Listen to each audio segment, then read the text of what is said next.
Previously on Saving Throw Society. Our story opened deep in the shadows of Onyx's past, a childhood ruled by silence and cruelty. Her mother punished every sound with coldness and pain, while her father, blinded by enchantment, offered only warmth that she knew. But when the spell finally shattered, he saw the truth and paid for it with his life, as Onyx's mother struck him down rather than let him take what was hers. Years of fear followed until a hidden compartment revealed her father's sword, and her mother's fury came crashing down.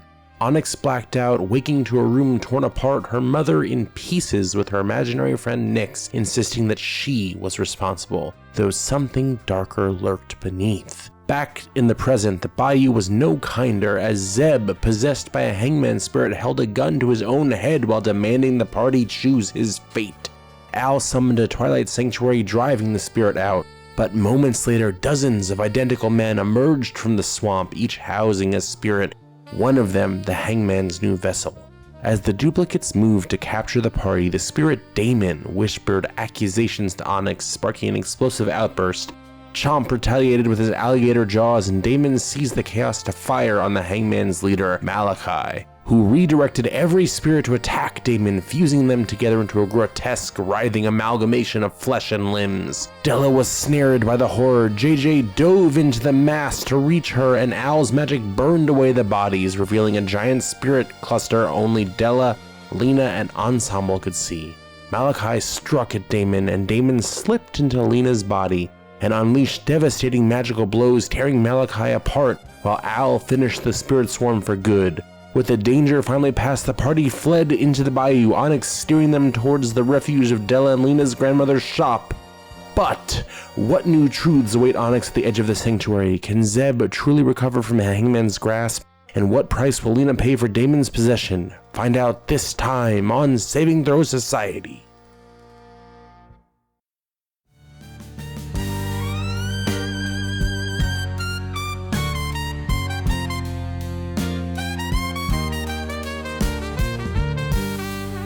Welcome to Saving Throw Society as we present Barrier City's New Orleans. Laissez le bon temps rouler and just sit back, relax, and enjoy the jazz.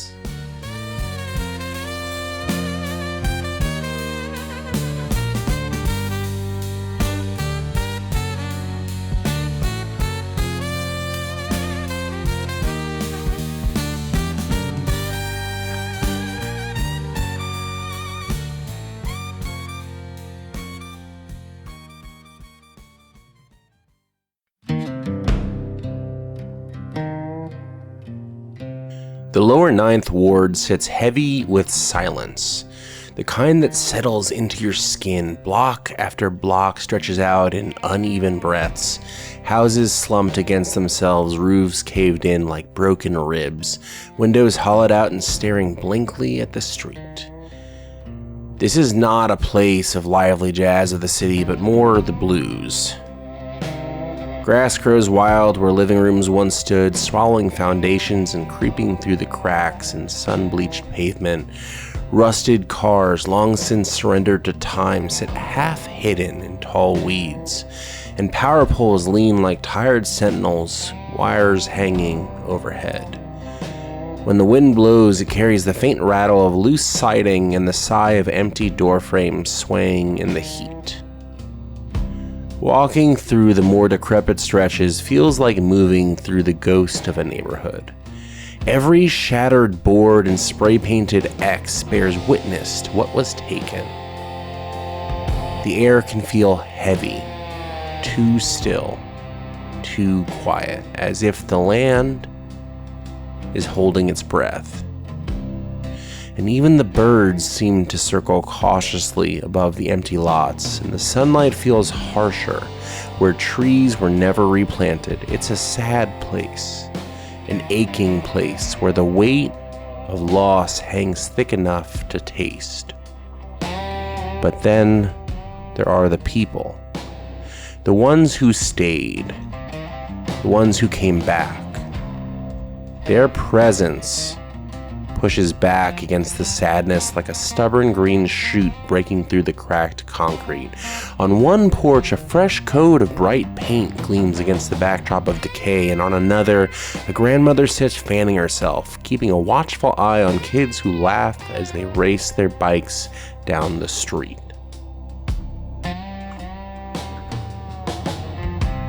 Community gardens burst with okra, peppers, and sunflowers planted where floodwater once stood shoulder deep.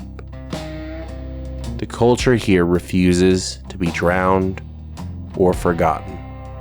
Gatherings happen in front yards instead of living rooms. Music spills from open doors. Gumbo pots simmer over propane burners during neighborhood cleanups.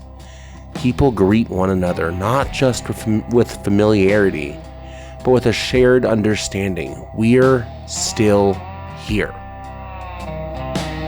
And in that, hope grows. Slowly, stubbornly. It grows in every rebuilt home, in every mural painted on boarded windows, in every neighbor who lends a hand without being asked. The lower 9th Ward may carry scars deeper than most places, but the people carry something stronger. A resilience that refuses to let the land stay silent. But this is not the story of the lower 9th Ward. This is the story of one of its residents. The story of a small boy and his mother doing everything they could to survive in a tough world that frankly did not care for them. Damon was always good at finding things, whether it was lost heirlooms or secluded hideaways or the occasional runaway household pet, yet all paled in comparison to his ability in finding people. Such proclivities were not something gifted from nature, nor learned amidst the intelligentsia of the world's best and brightest. Rather, it was a skill set honed amidst strolling through the slums, traipsing dark alleyways and clambering shingled rooftops. Also, having keen ears and an eye for detail, and a penchant for discerning truth from riddles and lies always helped.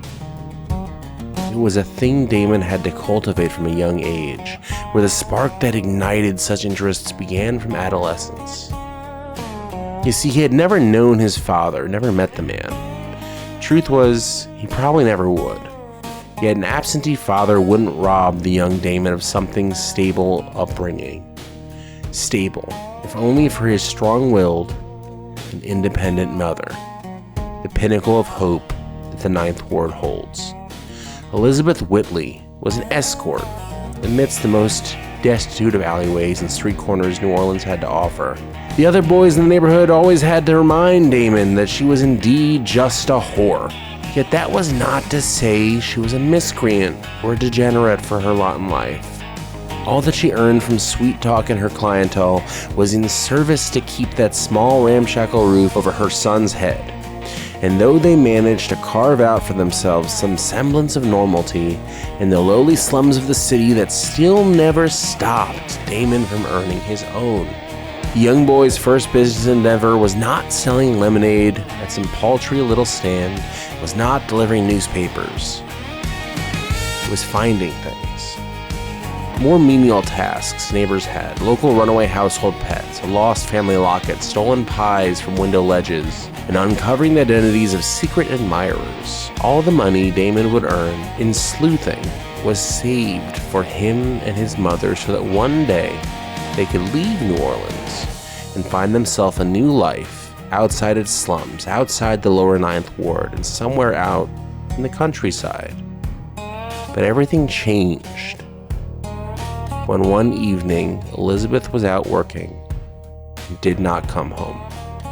It was during the next morning that law enforcement came to his door, took him away, and delivered the news that she had been murdered by one of her more sordid, most unsavory regulars, and he was to be relocated to an orphanage until a foster home could be found. The news of his mother's death ignited a great conflagration within the young boy, as well as his propensity for violence. He had never been a violent boy, but that night something deep within him stirred and beckoned him to go out and find it. It was half a year later that Damon found the very man that killed his mother. It took time and patience and determination. He did not know the man's face, the man's name, or the occupation, just where he liked to frequent to take advantage of the woman that worked the streets of New Orleans. But Damon found him and arranged a trap. Damon had saved every dollar, every penny, every favor that he had collected from his small detective business and put it all into hiring a friend of his mother's, a woman that he knew as Auntie Tallulah. She was in the same line of business as his mother, and was definitely appalled at his proposal when he first attempted to hire her, misinterpreting what he was hiring her to do as something more akin to her normal work. But they spoke and came to an understanding. She would make herself the best choice for Damon's prey. She would bring him to a predetermined location, and that is where Damon would strike. Damon, you are in an apartment building in the slums of the Lower Ninth Ward, a few blocks from the working grounds where your mother would patrol looking for whatever money she could come by to bring back home. You're hiding in the coat closet of this decrepit, rundown apartment on the second floor of the building. What are you holding in your hands?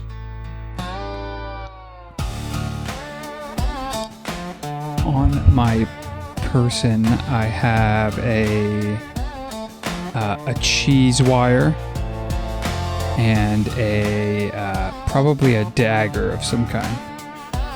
You have it clenched, wrapped around your hands, ready to go frigid across the neck of whatever man Tallulah brings in.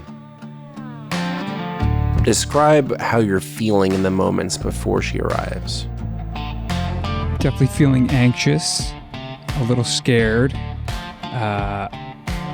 I probably have been waiting in this closet for a couple hours, and so I probably have to pee too, but I'm holding that in. The air is thick and tight. You realize for a moment you're holding your breath, and you exhale. And as you exhale, you halt in a brief second as you hear the door open. The front door swings, it creaks with the unoiled hinges. You hear Tallulah's voice. Just come in here, sugar. We'll get you settled right. Why don't you sit in this here armchair? The armchair faces away from the closet. You made sure of that. You told her to have him sit there. Now you sit there and wait. I'm gonna go in the bathroom and change it to something a little more comfortable. I'll be back for you. Don't take too long. I don't want to wait here all night. I'm paying you good money. Just wait just a few minutes. You'll get everything you have coming to you. She goes in the other room. The bathroom door shuts, and that's your cue. Damn, I need you to roll stealth. That is a 11. As you exit the closet, you stumble a bit.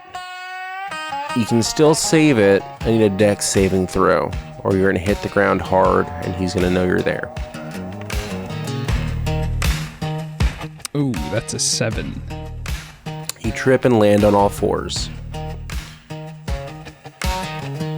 Ooh.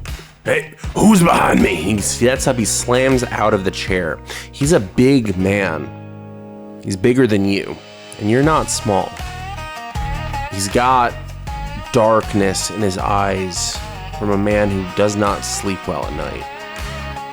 There's sort of shadows under the eyes that almost look like he's wearing some sort of eyeshadow or mascara, but you know better. You know this is the man who can't sit well with the things that he's done. What do you think you're doing here, boy? You gonna talk to me? You gonna lay there like a dog? I'm gonna stand up, a little shaky, probably really, really nervous, and gonna look at him, and he's gonna say, I'm here just to give you what you deserve. And he's gonna shakily in one hand brandish a knife. You brought a knife. Why are you even here? Who are you? I think Damon is gonna rush at him instead of answer that. I need opposed athletics.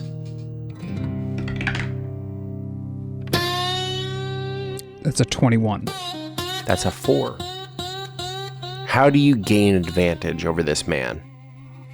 If he's bigger, I imagine as I'm rushing up, I'm gonna like sidestep him if he's trying to grab me and come around to the back of him to try to grapple him from the back.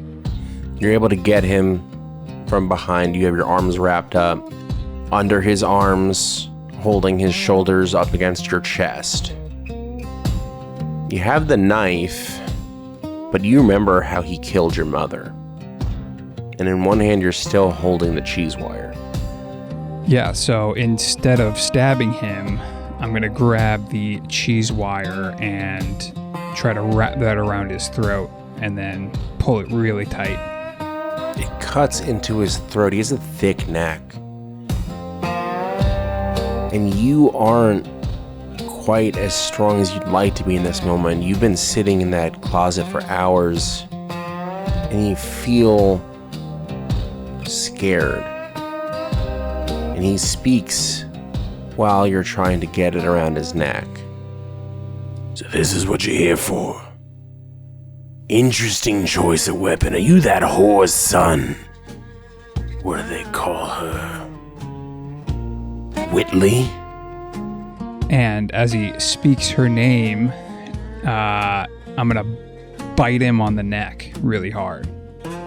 Roll an attack roll. Let's call this unarmed strike with an advantage. That is a 16. You bite into his neck and he... Oh, you're gonna regret that. I'm gonna string you up by your fucking neck. You feel as his blood drips down your jaw. You taste iron, that sour, awful taste in your mouth. You have the wire in your hands, you're trying to wrap it around his neck, and you hear Tallulah open the door. Do it. Do it. Is that what Auntie Tallulah is telling me? Yes. Yeah, so Damon's gonna pull tighter on the garrote to try to strangle him to death, and then he's gonna say, "I told you were gonna get everything you deserved." Make a strength save with advantage. That is a 10. He starts fighting against you. Everything I deserved? You don't know anything about what I deserve. What do you think you fucking deserve, you son of a whore? And he's gonna fight to get out of the grapple. He's gonna roll against your strength save. He can't stop rolling 2s. That's another 4. You have him grappled well. Tallulah rushes up and picks up the knife that fell out of your hand when he bucked at you. And she points it at his face. Now, Damon, this is the man who murdered your mama. You take care of him right now. Make an attack. Again with advantage. You have him grappled still. Ooh, that's an 11. You feel him tilt forward very quickly. He swings you over his head, and you collide with Tallulah on the ground in a pile. He stands over both of you. You're on top of her. You're both prone. This is gonna be the best part of my night. I don't get to do this a whole lot, but cleaning up the city with scum like you, son of a whore orphan. And you, an old whore that thought she was something worth something. And he kicks Tallulah in the stomach. Woo! As it hits her in the stomach. And it deals her the equivalent of 8 points of damage. She's not fortified of stature. She starts coughing heavy. She can't breathe. And a little blood trickles down her mouth as he broke one of her ribs and punctured her lung with it. Damon, you need to get out of here. And she's gasping and fighting against everything she can to do it. Do you run or do you fight? Damon definitely thinks about running. He even probably is looking towards the windows of the doors, but then he remembers why he came here. And he remembers who this guy is, and then he decides to stand up, and he's not gonna run. He's gonna try to go for another attack, maybe try to punch this guy in the jaw or something. Make a perception check. 13. He dropped a gun as he was bucking you off of him. It was strapped to a holster on his hip, and now it's on the ground next to him. He doesn't seem to realize. Instead of immediately go for it, I think Damon's going to stand up and kind of circle him around the room to keep him distracted. And he's gonna say, yeah, I came here to do what you did to my mom, but I didn't account for your neck being so fucking thick. Fucking kid's got a mouth. You know who you know how to use her fucking mouth? Your bitch of a mother. And he's gonna move towards you. Not quickly, just slowly. He still doesn't see what you saw. How far is he, since he's coming towards me, do I have a chance to make a dex roll to try to rush past him to grab the gun? You could. He's directly in your path, so it's gonna be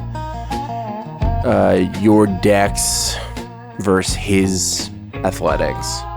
Yeah, so I think he's gonna make an attempt for it now that he's got him distracted.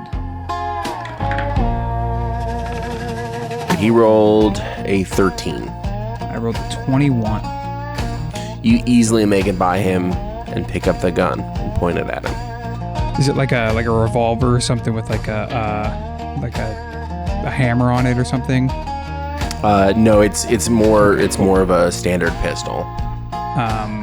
Yeah, Damon's gonna aim it at him, and he's gonna say, well, what was that you were just saying? What did you say about my mother? I said she knew how to use her fucking mouth. And Damon's gonna shoot him in the kneecap. Roll attack. 15. 15 hits. He's not wearing armor. Nice. That is 10 piercing. He drops to the ground, landing hard on his knees, the one he just shot to. And he rolls over and he's holding his leg. You fucking bastard. I'm gonna make you pay for everything you've ever fucking done. He's prone on the ground. Are you gonna end it with the gun, or are you gonna try with the cheese wire one more time? Yeah, I think Damon's gonna tuck the gun in his back waist belt, and he's gonna try to finish him off the way he intended to. Roll an attack with advantage. That is a 16. That hits.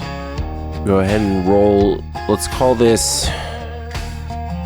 It's a razor wire that you're putting pressure on his neck across his throat. So, as long as you roll at least 5 damage, on a D10, and you're gonna add your proficiency to this. All right, let's see. Why don't we call it a sleight of hand check to make this make sense? Right. Because it really is about the dexterity of your hand and the strength of your hands more than anything else. Well, with the sleight of hand check, I rolled a 19 plus 3, that's a 22. You feel the razor pierce into his skin. It slices his throat and you keep pulling. He starts gurgling as blood begins to fill his mouth. And it gurgles into his just every breathing cavity and oral cavity that he has. It starts to pour from the wound. He begins to convulse until he goes limp. But you don't stop pulling the wire. You keep your grip. You keep going. You keep going. And you hear sort of a ringing in the back of your head. The amount of pressure that's been building inside of you. The amount of anger that you've had for the weeks and months that you planned this. And the ringing fades. And all that's left is your breathing.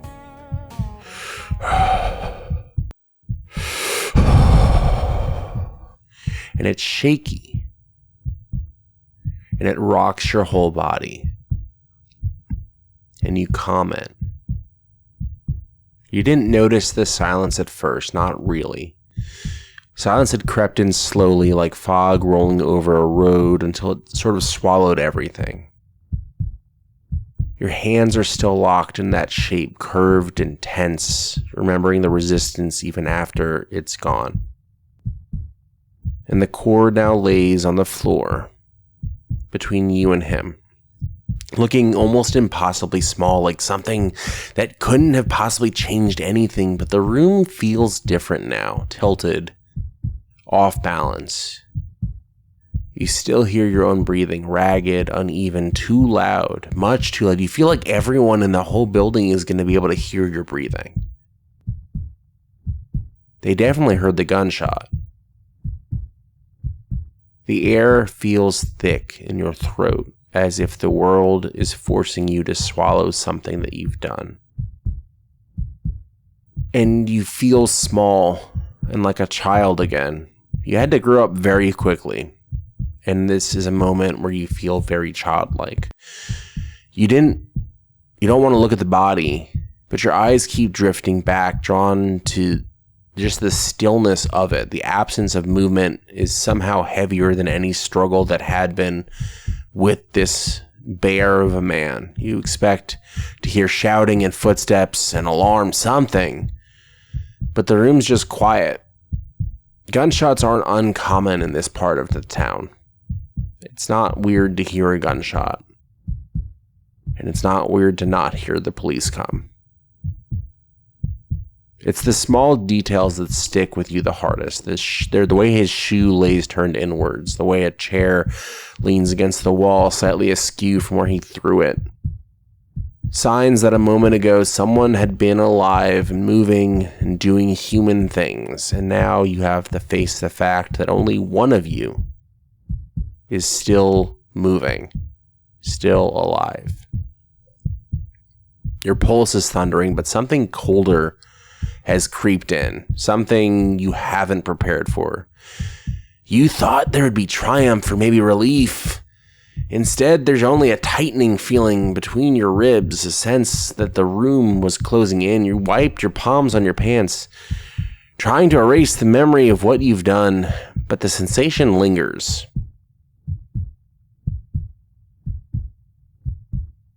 Your mind keeps the imprint long after your hands let go. You still feel the wire in your hands. You stumble backwards. One step. Another step. until you hit the wall. Tallulah slowly stands. Damon, we gotta get out of here. Come on, Sugar, we gotta get out of here. From that day, no longer did Damon bother himself with the paltry tasks such as searching for trinkets or baubles or hideaway cats. Remember, Damon was in his early teenage years when this happened. Probably no older than 13 or 14. And Damon made a career choice to match the way he felt inside. He became a bounty hunter, stalking and tracking down the city's most degenerates for money. It is sort of a cruel irony.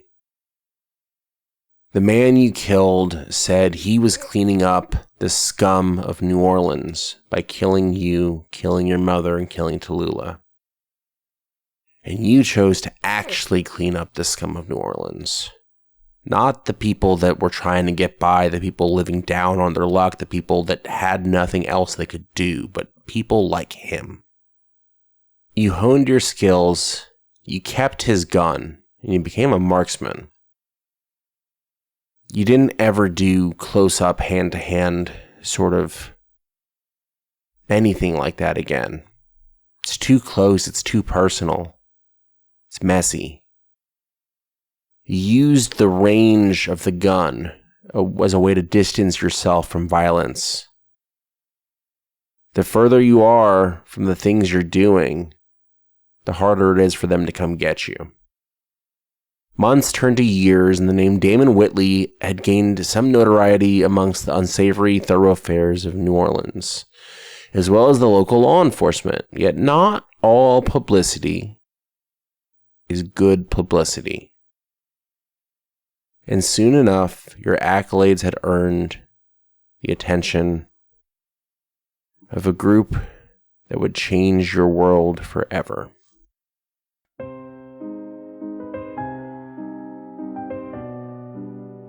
Damon died alone and abruptly, in a mugging gone wrong. At least that's what the police report read. In reality, he was handpicked for his next career. The hangmen don't allow you to turn down a job offer. That opportunity isn't afforded to their members. Once you're chosen, it seems like the only viable option. They arranged for your life to end and your new life to begin.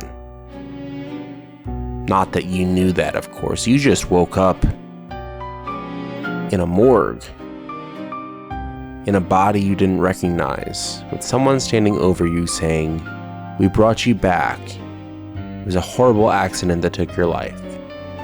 It wasn't until years later that Damon learned his death was arranged. The only thing he knew was darkness, silence, cold, and then he opened his eyes. They told him they pulled his soul back from the brink, that he had more that he could offer to the world in service to them, that he owed them his very existence. So he served and worked and did things that he was good at doing. But he never stopped questioning. And one day, he walked into the wrong room, read the wrong memo, learned the wrong piece of information, and suddenly he knew too much. He truly had thought the hangmen took recently deceased people and brought their souls back to let them keep living. And what was discovered was that they were the reasons they died in the first place. It's a nasty circle of events. They arrange your death, they bring you back, and you work for them indefinitely. At least it would have been if he hadn't chosen to do something when he met a group of strangers on an island.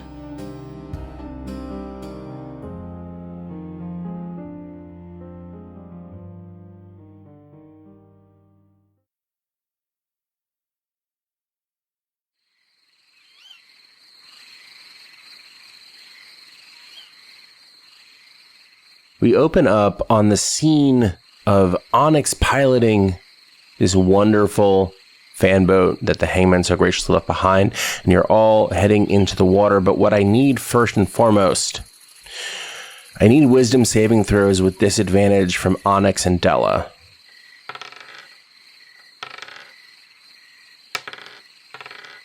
Oof. Breaks my heart.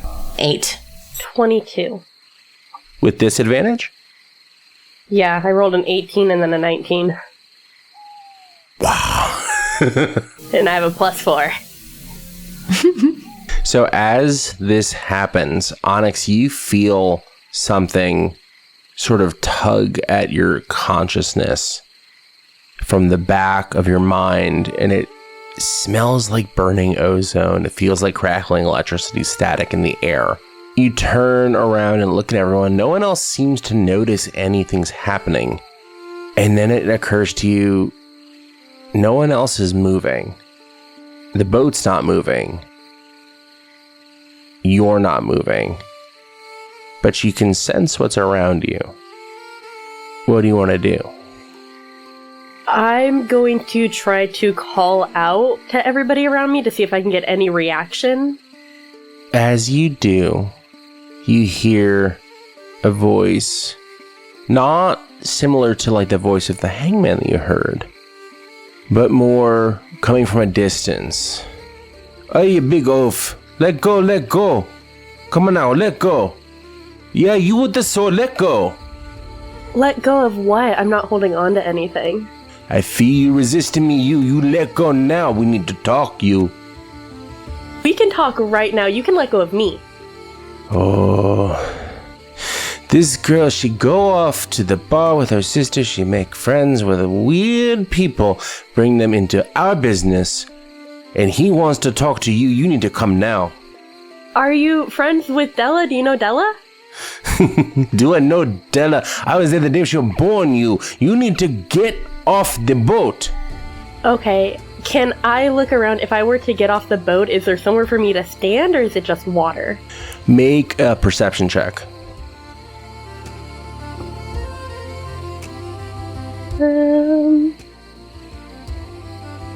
So 17. On a 17, you see a lattice pattern filigree iron gate in the front of the boat on the bow. It looks like it belongs to the front of a walkway of a New Orleans home, as opposed to in the middle of a bayou. Okay. Is anybody else witnessing what I'm witnessing with me, or am I alone right now? They're frozen in time. You do notice Della's gone. Okay. I guess I'll head towards the gate. When the barriers broke, the craziness all started again and again and again. It was bad enough with the spirits, but now we have the crazy fae. Through the gate now. Okay, I'm gonna walk through the gate. As you walk through the gate, the world around you kind of evaporates. It becomes sort of a mist-filled area swirling around you. And you see a stone path ahead of you with mist on either side. I guess I'll just follow down the path. As you walk down the path, you hear a voice, the same voice calling out to you. Stay on the path. Don't look at the sides. Don't go into the mist. It's not good in there. I'm gonna heed that advice and stay directly on the path. Make a survival check. That's a 19. You begin to hear some voices, some conversation coming from either side of you in the mist. You hear the voice of your father singing a lullaby to you. You hear the voice of your mother, and you stop cold, and it sends chills down your spine. But you remember what the woman's voice who's been speaking to you this whole time said, and you keep going. On the 19 survival check, you don't stop. You don't go into the mist. You keep going. And eventually the mist fades, and you're on a street corner to be precise, just behind that filigree gate. If you look back around you, you see you're very clearly in New Orleans again, in the city proper. You're not in the bayou. In fact, if you had to guess, you're not in the French Quarter either. You've been around the city quite a bit since coming.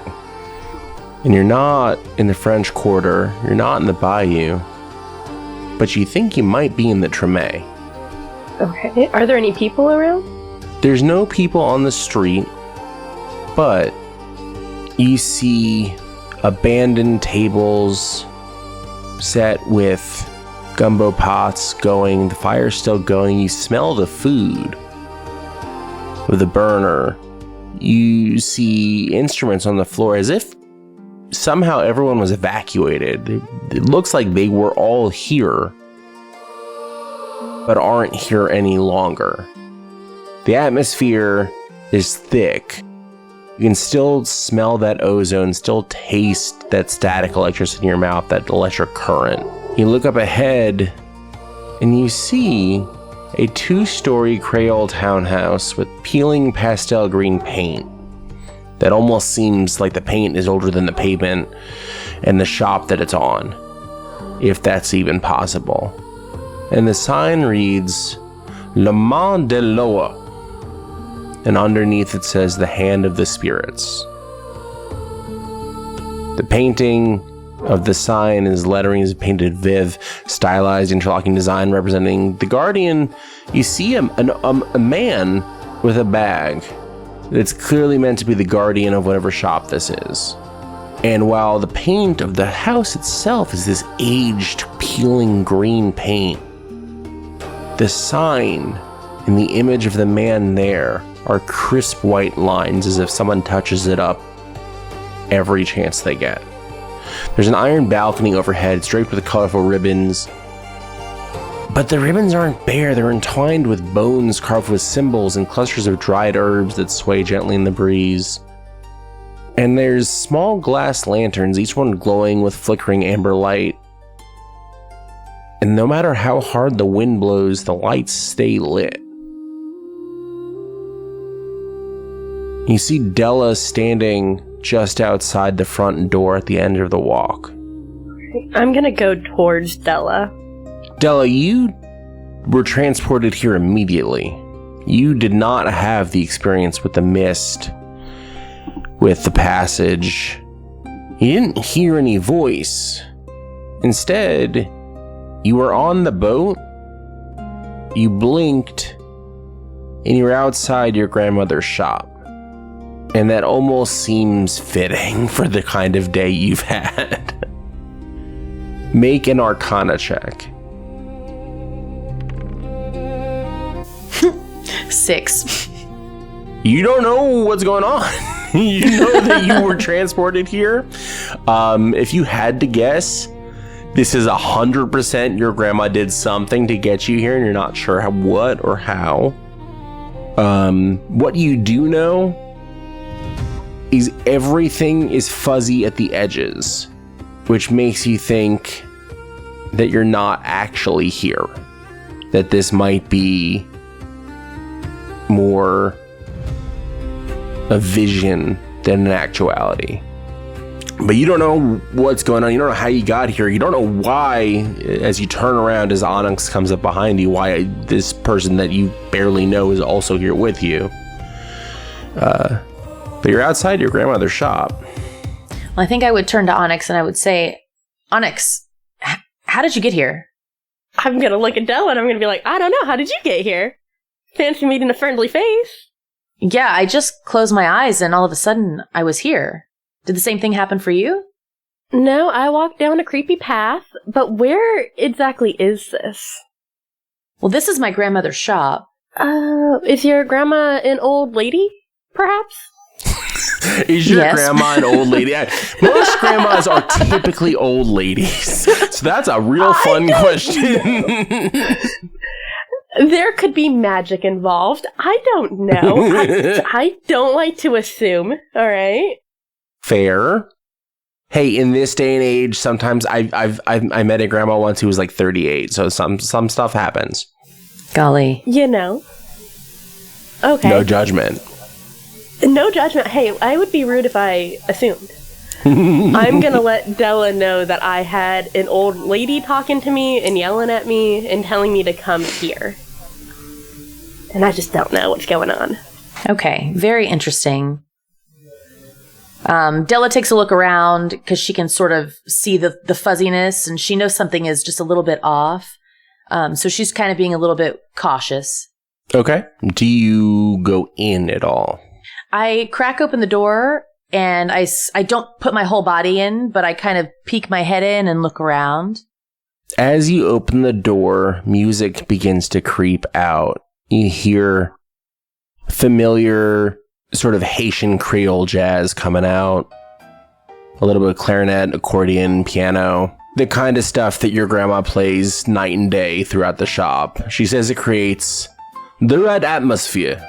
The entrance to the door is it's an old cypress wood. It's dark, it's hand polished. And there's 3 small charms tied around the handle. A cowrie shell wrapped in red thread, a knotted black ribbon, and a tiny copper bell that chimes. Even when there's no wind, it sounds thin, it's bright, it's like a whispering laugh. And a faint smell of smoke with night jasmine and river mud clings to the air around the shop, as if something ancient could be watching from behind the shutters. Della, you know far too well that something ancient probably is watching from behind the shutters. The moment that door creaks in, a much stronger smell hits. It's a layered blend of copal incense, Florida water, sweet burnt sugar, crushed herbs, and just the old wooden floors that are soaked with generations of your family. Just the history that sits here.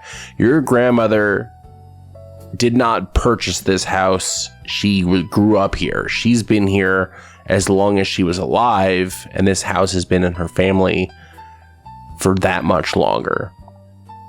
It's warm inside, it's almost humid, like the air itself knows how to sweat.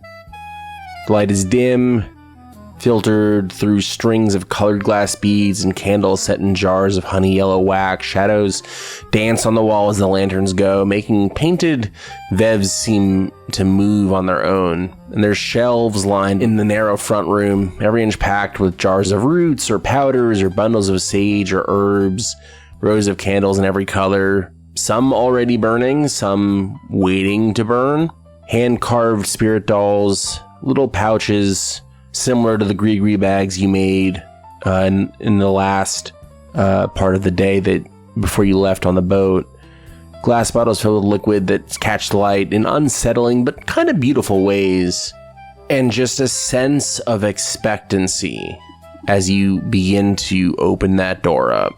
It creaks slowly, and you hear the phonograph in the corner turn over as another track starts up. Because Grandma don't play on no jukebox or stereo. She's got that old phonograph that she grew up with, going with the records. And you hear her voice call from inside. Now, Daddy, you gonna come in and give your grandma a hug, or I have to come out there for you? I say, oh, yes, ma'am. And I go in quickly. Bring the tall lady with you, too. Bring her in. I say, come on now, you heard her. Let's go. I'm gonna walk in behind, pardon the intrusion, and follow Della into the house. You see a woman just so small and frail looking, but you know deep down upon looking at her that she could lay you on your butt in a second if she wanted to. You don't know how she'd do it, but you have a feeling it might be that nasty cane she's holding in her hand. It's not like a processed cane. It's very clearly a rod of hickory that she carved herself at some point in her life. It's gnarled. It's got jagged edges. And at the head of the cane, the handle that she clutches is a bowler hat on a skull. And you recognize this, Del. You know this is a symbol of Baron Moretti, who is not supposed to be scary. He's the guardian of the cemetery, guardian of death. He helps spirits move on, but you see an old woman with witchy vibes holding a skull in her hand. It's kind of gives you an impression that's hard to shake. I needed to get to you before he got to you. I needed you here. He took the others they'll be here soon, but I needed you here. Who took the others? The collector. What'd he do with them? Nothing too bad. Nothing permanent. He just brought them to his shop. Just for a bit. Well, should we go help him? He's not gonna keep them. He's gonna make the deals he makes and he's gonna send them on their way, but he's gonna send a message from me, I know that. We go back. Long time back. Before the barriers ever broke. The collector and I know each other for a long time, we do. But that's not that important. What's important to you is... Dilla, where's your sister, you? Well, I'm not really too sure. I think she got possessed. Again? The last time I saw her, it's a whole mess. I don't know what to do. But where's her body? Why is she not here? I summoned both of you. I don't know. What I did not summon was the two spirit next to you.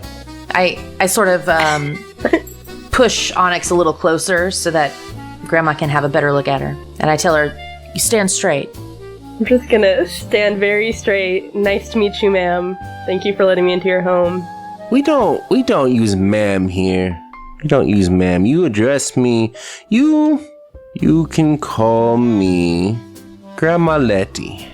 Okay, it's very nice to meet you, Grandma Letty. And are you going to introduce yourself to me, you? Or we're just going to go, you know Grandma Letty, I don't know who you are. You come through my portal.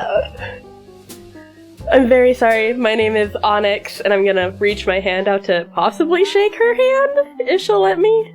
She looks at your hand, and she takes just the tip of like your index finger and pulls you closer by one finger, flips your palm, and starts looking at the lines of your palm. All right. I'm not going to do anything. I'm just going to let her take a gander, I guess. You had some terrible things happen to you. A little bit, yeah. And you, hiding in the back there, you gonna introduce yourself to you? You black-eyed bitch in the back. Ooh. Granny. Nyx is gonna come forward a little bit and she's like, fuck you, I don't have to introduce myself to you. She's gonna go right back. Della's jaw just falls on the floor. Because she distinctly remembers one time she talked back to her grandmother and she ended up on the other side of the room. So the moment that Nyx moves forward and speaks through the mouth, like actually vocalizes out loud, faster than your eyes can track, her other hand that's not holding your palm grabs your cheeks and squeezes them together so your mouth is open, holding your jaw open, and she inhales deep, and a sort of black smoke pours out of Onyx's mouth, and she turns her head, and another female body stands in the room with you. Well, that's cool. And the body slowly looks around, opens its eyes, and this body is sort of a silhouette, doesn't have physical form. It's very clearly feminine, very clearly adult, but not a solid of a form as you guys have. It opens its eyes, inky black. What would Nyx say the first time having a physical form? Nyx is gonna look down kind of at her hands and see if she can like basically touch her hands to himself. And then she's gonna look at this old lady and she's gonna be like, you raggedy bitch, what the fuck did you just do to me? And Grandma Letty picks up her hand. She still has your palm clutched in her hand. You have not moved an inch. She picks up her other hand and holds it like this with her palm raised up, points her palm at the silhouette that Nyx is inhabiting, and moves it to the side, and you watch as the silhouette flies across the room, anchored to the wall. Oh. She don't play. Indeed. Nyx is just going to be kind of taken aback. It's been a while since she's had her own true form. Since she's taken over Onyx, anyway. So she's still not going to introduce herself, just out of pure spite at this point. Onyx, on the other hand, is going to apologize for Nyx and just be like, I'm so sorry, her name is Nyx. She is a part of me. And she goes back to licking your palm. And you watch as a sort of misty type of mist form gag forms over Nyx's mouth so she cannot speak. That's fair. Can that be permanent? I am so sorry for everything that has happened to you. Caused a fracture in your brain. You have too many pieces to put back together. Yeah. Yeah, that makes sense. And even more pieces inside that you don't even know about. Huh? We won't worry about that now. When you come see me for real, we're going to have a whole conversation about all those pieces of puzzles in your brain. Oh, okay. So this isn't real? Well, I didn't want you going to the collector. Not now. Maybe he'd take you another time. But right now, I need to talk to my granddaughter. I needed to talk to both my granddaughters, but I got the twin spirit, which is fine. We can talk too. Della, I need you to get to the shop as quickly as you can in the material. I need you to get here because something is coming. I can feel it in my old bones, and I don't know if I have the strength in me to survive it this time. And it's looking for you, but it's coming here. Well, what does it want? What does it want? You know, our family has been entrusted with being spiritual mediums since we were brought over on those boats as slaves long time ago. We brought the old traditions with us from Haiti. Back when Congo Square outside these doors was not just a square for tourism, back when it was the place where our people could come together and worship our own. And who do they look to? The Darkel family. We've been here since this world started. We've been the oldest part of New Orleans. New Orleans is built on the backs of our culture. And our ability to commune with the dead, our ability to commune with the spirits, the in-between places, the hidden places. We weren't always this strong, no. You remember when the barriers broke, it's almost like everything went from blurry vision to having fresh glasses from the doctor. You've been dealing with spirits the last day, no? Yes, ma'am. But not normal dead. Not in between moving to the next home spirits. You've been dealing with spirits who are anchored here, who's stuck.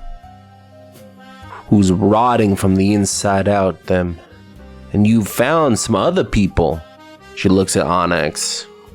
She looks at Onyx's belt for a moment and sees the Grigri bag hanging there off a loop.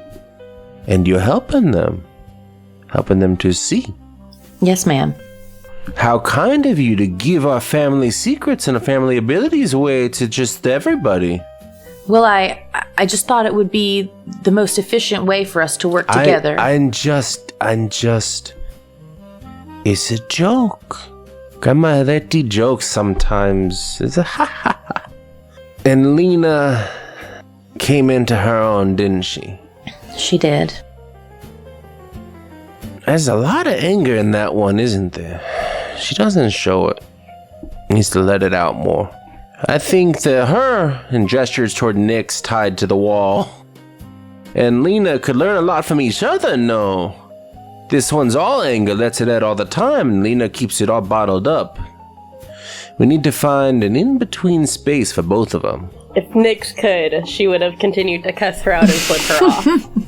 You both are in for so much change in the coming weeks and months. You don't even know who you come from, You're your father's daughter, no. Onyx, you know who your father was? I see him all over you. It makes sense. I'm connected to you and you see him all over your face. You have your mother's complexion. Ugh, awful thing. But your smile, that's your daddy's smile. That's definitely gonna make Onyx smile, at least. Doesn't remember much about her dad. You know, he had some connection to spirituality too. Not like I do, not like Della does. But he was a friend. You knew my dad? Oh, I've known a lot of people do a lot of things. But he was a friend to our family. You remember his name, child? Your mother ever tell you his name? No. Your daddy. I've known him for a long time. He did not have the same connection to spirits that we do. That Della, that I, that Lena, that our whole family do. He had a connection to people. He had a connection to the world, to the city. As old as our family is in this city, as old as our family continues to live in this city, your dad is from a family that old too. But while we were slaves, he comes from slave owners. But that doesn't mean it has to tarnish the whole family, no. People can make amends. I can forgive. It wasn't me. It's my great-great-grandma. It wasn't him. It's his great-great-grandpa. Who's to say? In other circumstances, they might have been friends then, if the world was different. Your father's name was Frederick Lapointe. You come with strong New Orleans blood, you.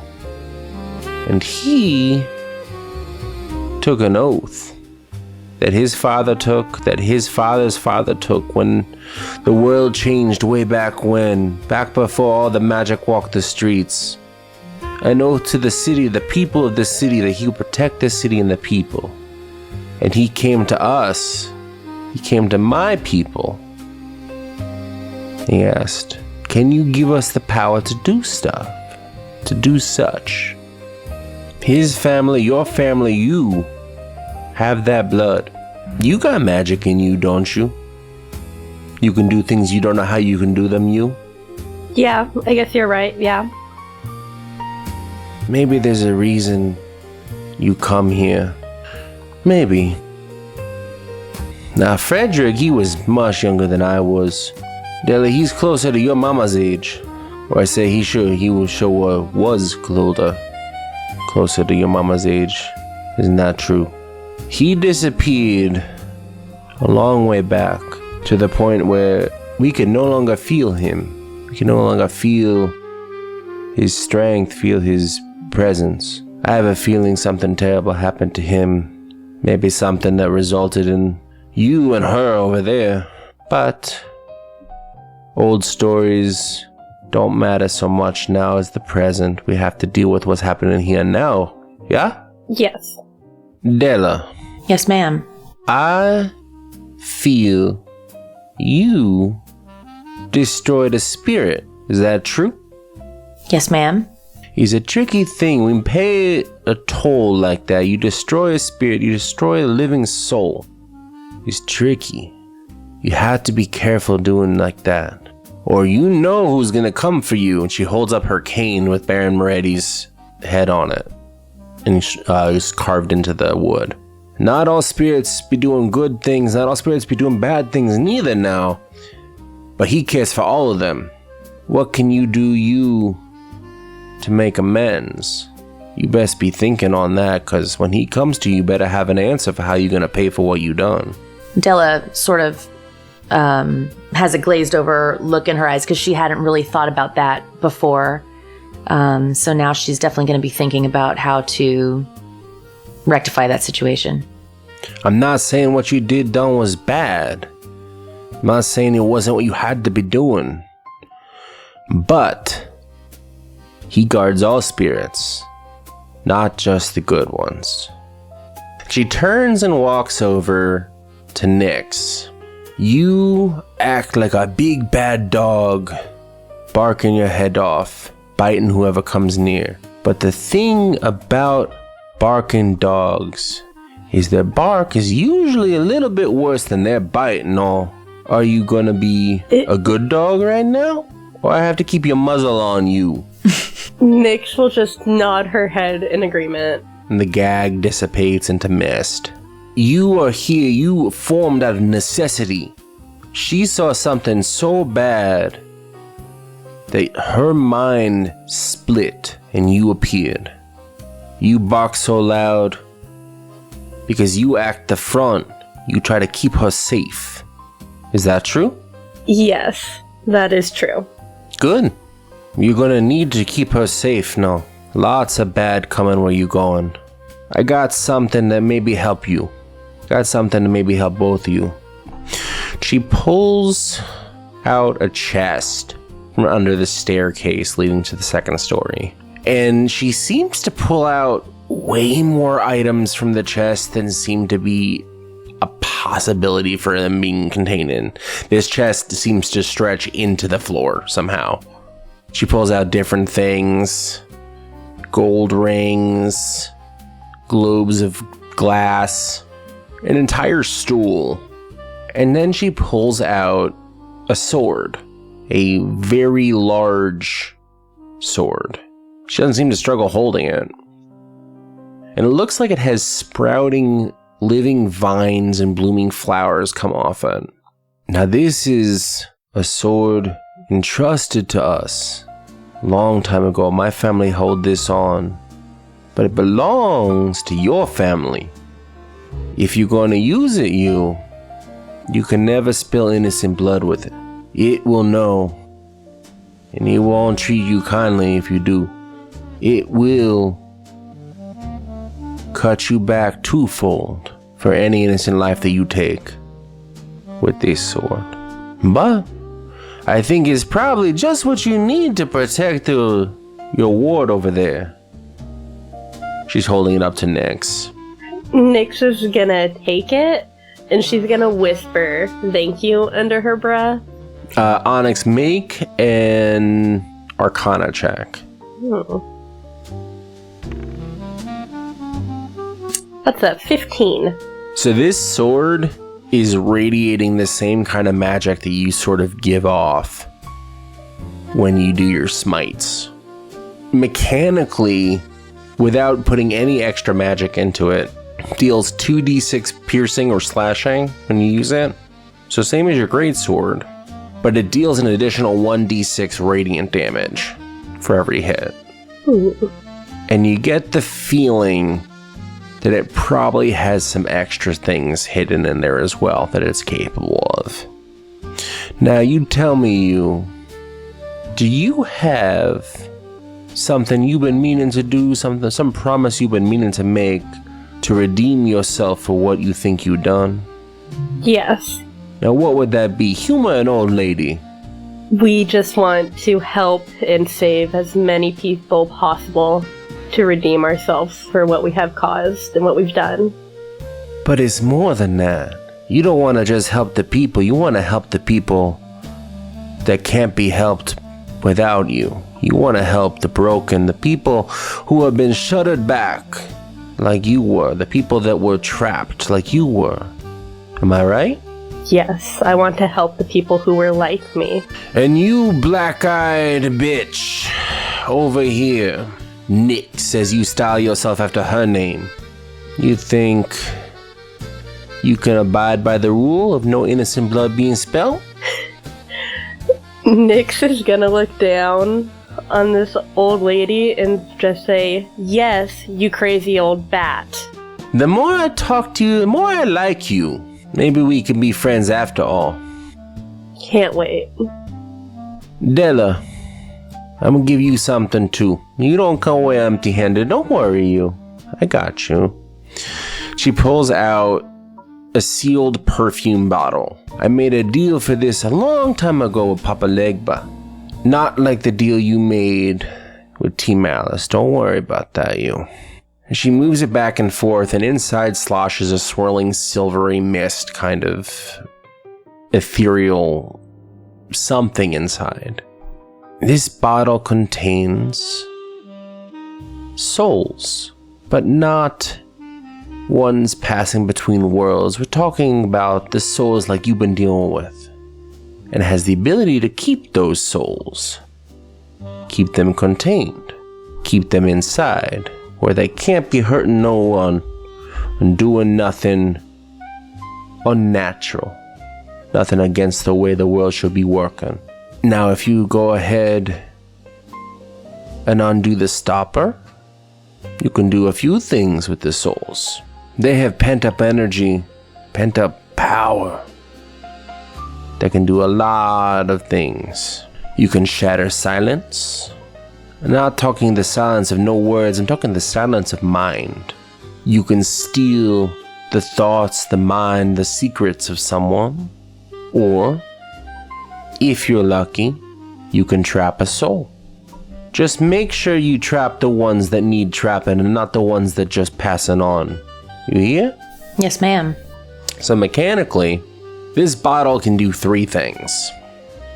As an action, once per day, when you uncork it, you can have all creatures within 30 feet radius make a DC 15 save, wisdom save. If they fail, they take 6d6 psychic damage.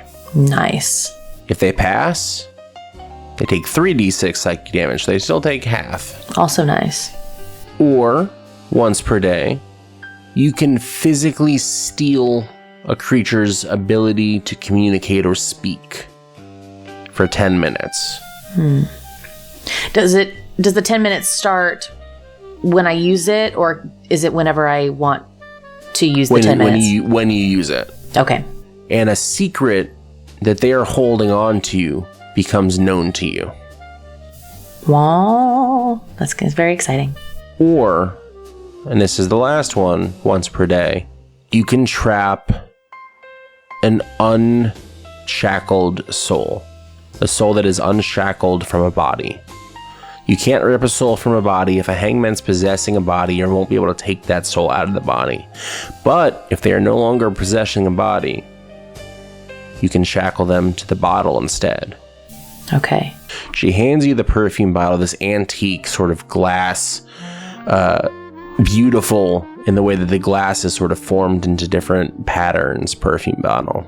Now, you can only do these things 1 time per day, but if you need, you can refill the bottle before the day has passed, but it will take something from you to do so. Be careful. If you need to use it more than once in a day, it could be not so good, but I trust you know when to use it and what to do. Okay, you need to go back to your friends. You need to get back to the shore, because they'll be done with the collector very soon. And then I need you to come here, because the whole time that I have been talking with you, I have not been guarding the shop. And the way that the wards stay active on the shop are by my will. So, go back to your friends, but come quick. And she shoos you towards the door. She actually does the shooing motion. Oh yes, you, my friend on the wall. Back in you go. She waves her hand, and Onyx, you feel the weirdest sensation as all this black mist just goes back through your lungs into your body, as Nyx rejoins the consciousness of your sort of soul. I hated that. But thank you. And you will come back to present day on the shore alone, but not for long.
I need perception checks from anyone on board the airboat right now. Perception. What if I had said I was swimming next to the boat? Then you would not be making this perception check. I Okay. got a 9. That's good, right? No. Zeb got a nat 20 plus 4. That makes sense because Zeb, you were watching everything to do with the boat. You had thought about sailing it yourself. The two people at the front of the boat, Della and Onyx, have disappeared. This boat is currently driving and no one is piloting it. In the blink of an eye, they were there and then they were gone. So glad I'm swimming. And as the boat begins to lose control, I need everyone to make dexterity saving throws, including Chomp, as the boat begins to veer into your swim path. Ooh, 17. That's a dirty 20. 22 for Zeb. Remind me quick, with if anyone knows, with barbarians, is it you have advantage on dex saves you can see when you're raging or all the time? All the time. If you can see it happening, you have advantage. No, it's all the Okay, time. good, because that would... Okay, well, I doubled it to an 8, so 9. Chomp, you get hit by the boat and it knocks into you full force, pushing you deeper under the water. Deals you 6 points of bludgeoning damage as you kind of lose control and sort of lose the ability to sort of keep track of what is up and what is down. But you have the ability to breathe for 4 hours under the water. So we're not too bad. But you do notice that this boat is starting to go out of control in the water. Quick question, just for clarity's sake. I had 6 temp hit points. Do I still have those? I forget where I got them from. From someplace in the last fight. They were from Anthony's Twilight Sanctuary. How long did your Twilight Sanctuary last? Well, the Twilight Sanctuary gives the temp HP. I don't think they go away if the Twilight Sanctuary goes away. I think it would follow regular temp HP rules, which I think they're good until beaten away or until you take a long rest. Long rest, right? Well, then that's your 6 hit points. Your 10 hit points are gone. Well, they were just beaten away. So there you go. Is anyone trying to gain control of the boat? Yeah, Zeb jumps into the fray. I was going to say, I would think Zeb would be the one, since he noticed first and everything. I think Al is just like, gets shook, and then, tea is flying everywhere, and he's just trying to, gain his composure back. Like, the fuck is going on? Zeb, I need a sleight of hand check to gain control of the motors. You're trying to use your hands in a dexterous kind of enough way to gain control of the steering wheel and the controls. 5 plus 4, 9. That's not going to cut it, my man. You are struggling to control this boat, and you, in your ultimate reaction, try to swerve hard the opposite way that it is going. Now, anyone who has driven in a snowbank, water behaves similarly. If you start swerving in a snowbank, who knows what you should do? You turn towards. You turn towards the swerve. And as you turn and swerve the opposite way, you actually ultimately flip the boat. Who the hell let Zeb drive? You guys wonder why I decided to swim. Chomp, you've just been hit pretty hard. You're disoriented. Everyone is now underneath the water, underneath the boat. You are all in the water and disoriented. I need anyone that wants to, well, all of you actually, to try to make a survival check with disadvantage. Disadvantage. Why do you think it wouldn't be disadvantage? I'm just curious. I feel like I live in the water. You're a jerk. I feel like because you're a jerk. That's a 9. I got a 5. Zeb also got a 5. I got a 10. Chomp. 16. Cool. All of this affects all of you, and Chomp, you see it happen. What the rest of you don't see. Chomp, in the water, you begin to see flashing lights towards the bottom of the water in different firework-esque patterns. Blues and reds and greens and yellows. And all of you are being carried by a current that you can't quite understand into it. Everyone else is just so out of it that this is not something that they see. They're trying to breathe. And what happens when you breathe underwater is you get lungs full of water.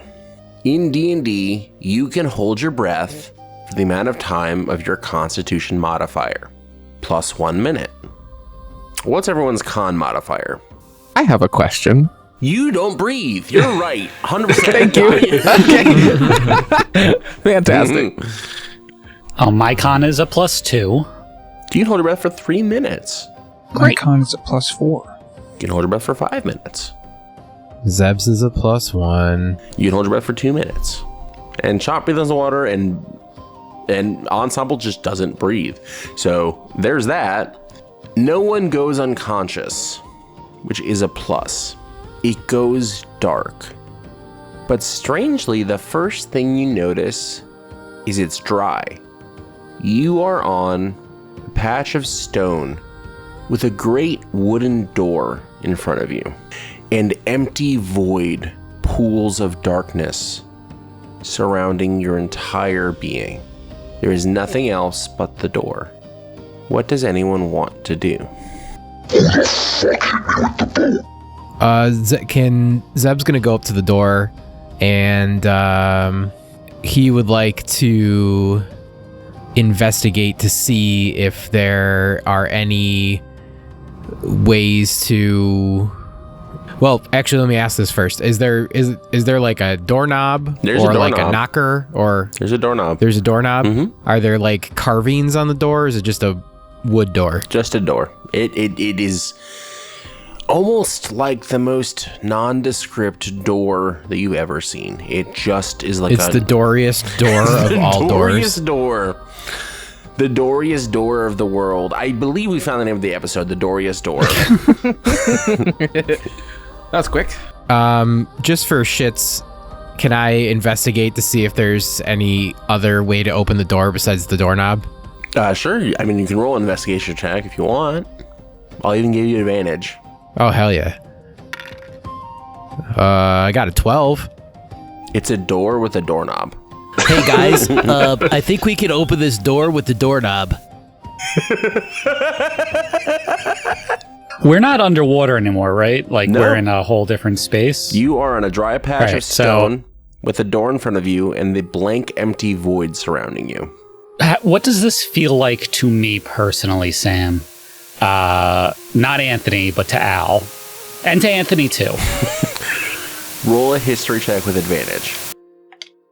Or you can do Arcana. That's a 4. Or you can do Arcana. Ooh, can I just do the whole reroll then? Sure, just go for it. Would that be straight Arcana or advantage Arcana? Advantage Arcana. That's a 15. So much better than that history roll. Do you want this information publicly or privately? Privately, please. Dick. So you can feel free to do whatever you want with that information. So I take a deep breath and I sort of try and like wipe off some of the wetness that is on my clothes. And I look over at Zeb, who's like about to turn the doorknob on the Dooriest door. And I go, Zeb, you should just be careful. Just don't. I don't think that this door is just a door. I don't think it's the Dooriest door. I think it's maybe the fuckiest door right now. Yeah, but I investigated the door, and I found this doorknob, and I think if I turn it, the door will open. I don't know where we are, but it's kind of cool that we're, like, underwater and can breathe or something. So, I don't know. I'm going to posit this to you, Zeb. In the last 24 hours, we've been accosted by ghosts, chased all around a bayou, and had a swarm of tidal wave sand monster ghosts attack us, just to be swept out into sea, flipped over, and now in this big dark room with a door. I don't think anything normal is happening, and I don't think that this is a door. At least in normal door sense. Okay, I mean that's fair. But what do we do? I think we need to just take precaution before trying to open the door, not just, assume nothing bad will happen from this door. Does anyone have anything they could do to kind of see if there's any shit? Where's Dela? Where's Lena? Oh, there you are, Lena. Oh wait, you're not Lena. Nope. Sorry. It's gonna take a little bit to get used to. I understand. Yeah, I understand the confusion. And then I look, I'm like, where the hell is Onyx? Okay, does anyone have any sort of magic detection type stuff? Like ghost detection, magic detection, anything that is beyond the veil of normal detection that Zeb just did? I could try to look at it, but I'm in the things that I can do. I'm pretty much done with those things. Damon, roll an Arcana check and add a +4 to the Arcana check. You said a +4? You had a +4. Okay, that is a 22. The eyes of the body that you are in, this door is lighting up like a Christmas tree. You don't know what it is that you're seeing, but you hear in the back of your head, Lena, "Oh, that's big magic. Oh, there's big magic in the door. Okay, that's like super grandma shit." Damon's gonna turn to the group and he's gonna say, I'm being told that this is big magic shit. That's all I got. Gross. Well, sure, yeah. Alright, so I'll be over here if you need me to bash the door down. I'm your guy, but that's kind of it. Samson, you gave us an impossible puzzle. I'm sorry. It's a door. This is where the campaign ends. It's D&D and doors. No matter what campaign I watch, there's some shit with doors. Hey Zeb, how you feeling? Do you think you could open a door that might bite you? Zap you? I mean, I don't really want to. Honestly, I think, we've known each other for a while. I mean, Al, I've known you for a long time.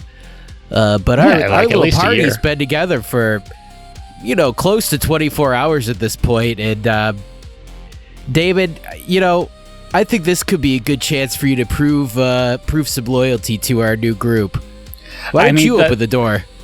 It's just... Ensemble walks through the door.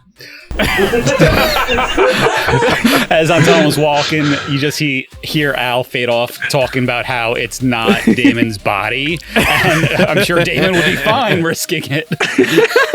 Yeah, I don't care. I'll touch the door. I don't give a shit. I was just trying to be nice.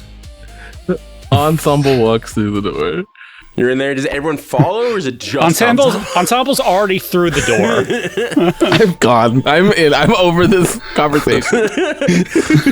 He walked through 5 minutes ago. We're just still arguing about it. The moment you step through the doorway, if it is a doorway and not simply an idea of a doorway. You feel the air shift, thickening with faint metallic sort of sweetness. Ensemble, you would know that you're feeling pure magic in the air. Sort of static electricity clings to the skin of just raw power. The floorboards creak underfoot, and they look more like a patchwork of centuries than any one type of wood. The smell hits next. It's dust and ozone, old books, hints of incense, and something like rain striking hot stone.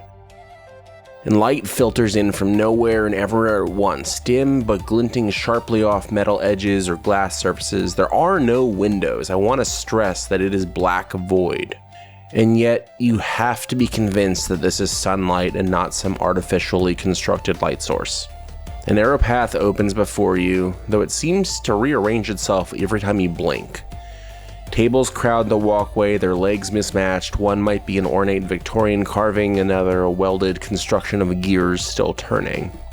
On one nearest you rests a wooden lyre. No strings, instead faint ribbons of what could be sound shimmering where strings should be, vibrating with a melody that's only sort of half composed.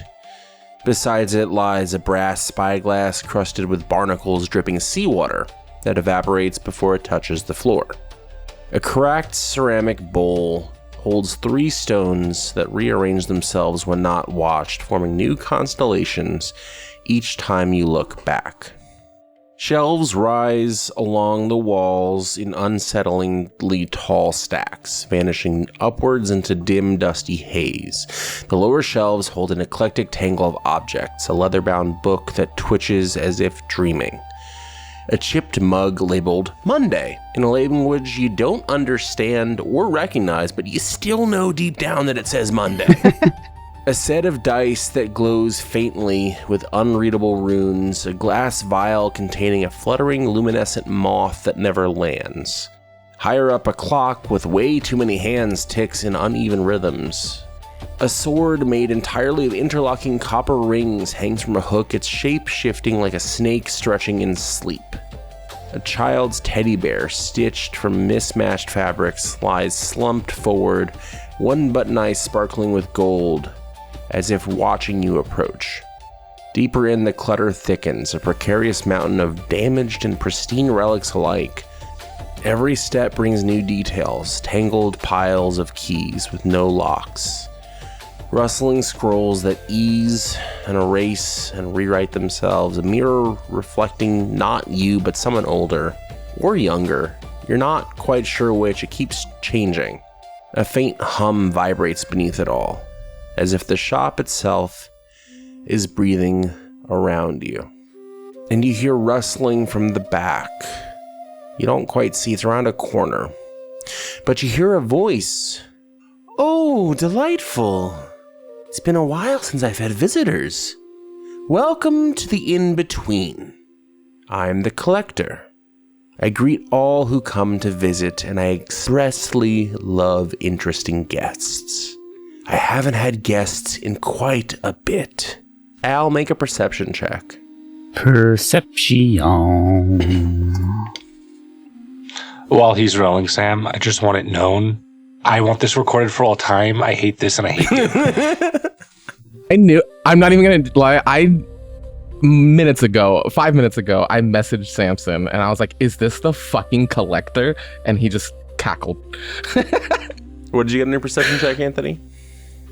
11. On a table, just to your left, you see in a glass case, a right hand. How dare you? and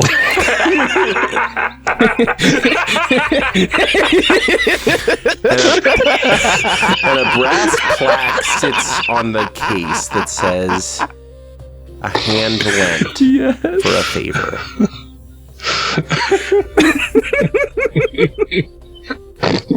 I take note of it. A mental note. And I remember it for the future, Samson. Poor Joe is like, I don't understand any of this. For those of you listening, I run another campaign, Barrier Cities New York City, that is not published. And many of these players understand what is happening. But we'll talk about that and roll again. A figure emerges from the back. Tall, elegant, thin, at least 7.5 feet tall. Angular limbs, but too many of them. Seems that there's at least 4 arms and 2 legs. Each arm comes to the tip of 4 fingers with long claws coming off of them. A beautiful yet terrifying face, wearing a headdress made of branches and flowers, animal bones, and animal horn. And a smile curls across their sharp, too perfect features as they drift closer, revealing a mouth full of jagged, perfectly in-line teeth. Razor-sharp points. Look at you, my bright little wanderers, slipping through cracks you were never meant to see. Most mortals, and he looks at you, Al, and winks, never find this place on purpose. Some don't find it even when they try. They sniff deep. You smell of confusion and curiosity and the faintest hint of desperation. Adorable. Welcome to the in-between. My trove of lost things, half-remembered dreams, and little oopsies discarded by worlds far older than yours. A clawed hand gestures broadly as the shop shifts subtly, as if gloating with the description. As I said, I am called the Collector. Not the collector of all things, mind you, just the interesting ones. Tell me, my lovely little happenstances, what were you seeking when you wandered so charmingly off your designated path? Be honest. I can taste lies, and they are terribly bitter. Besides, mortals who answer truthfully usually survive the longest. Chomp is looking around, and he's looking at this glass case, and there's some kind of magic thing. It looks almost like sound waves, and there's a plaque that he can't read that says a word given. And he's just gonna say, You got any Advil? I just got hit in the head with a boat. We can't have... I won't have harm to those of my guests. And he blows air, and you are healed for whatever damage you took. I know it was temporary hit points, but you feel rejuvenated. okay, well, I'll take the 2 HP back, thanks. How's Zeb dealing with all this? Zeb is just... I don't think Zeb is paying attention to what's being said. Zeb is just looking around at everything, kind of in awe. This seems like a really great place for him because there's a ton of stuff to check out. I see your eyes. I see you looking at all of my wonderful things. But I shouldn't say mine. They are just borrowed. Everything here belongs to someone, and it will always belong to them. Think of me a great librarian, if you would. You can check out, take them home, and when your time is done with them, I will take them back. But there is something here for everyone who seeks. Is there something you would want? Did you bring us here? I don't bring anyone anywhere, mortal. The in-between has a sense of humor. It likes interesting people. It likes stories. If I collect the forgotten monuments to those that have come and gone, it collects guests. And it really, really, really loves to be in the center of a beautiful story. Sam, have I any knowledge of this person? You know the name The Collector, you know the name The In-Between, but you know them more as children's fairy tales as much as you would have a fairy tale. Okay. So I'm gonna look at the collector, and I'm going to go, we've been hearing a lot how our group is interesting and certain parties are interested in us. We are currently dealing with a situation where we had to make a quick escape from a group of individuals, or a group of individual, I should say, maybe, who were trying to accost us and kidnap us or take our bodies, or I don't know. And I point over towards Damon and I go, the ghost inside the girl over there knows better about that.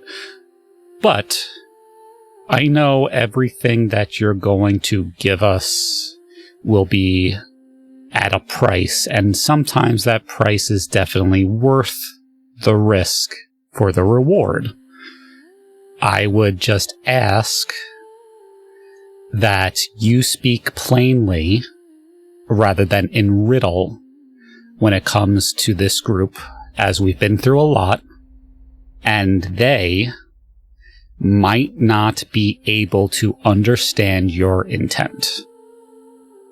I intend no harm with my words ever.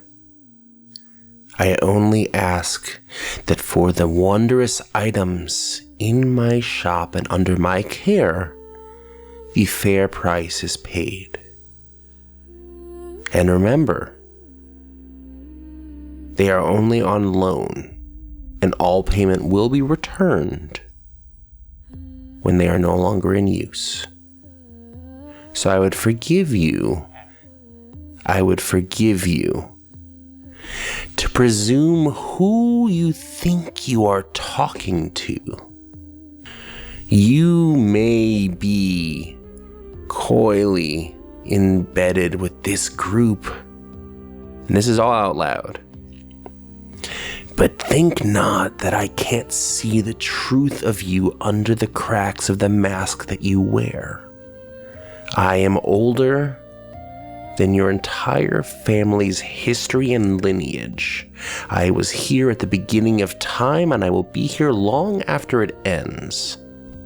So think wisely about asking favors of me.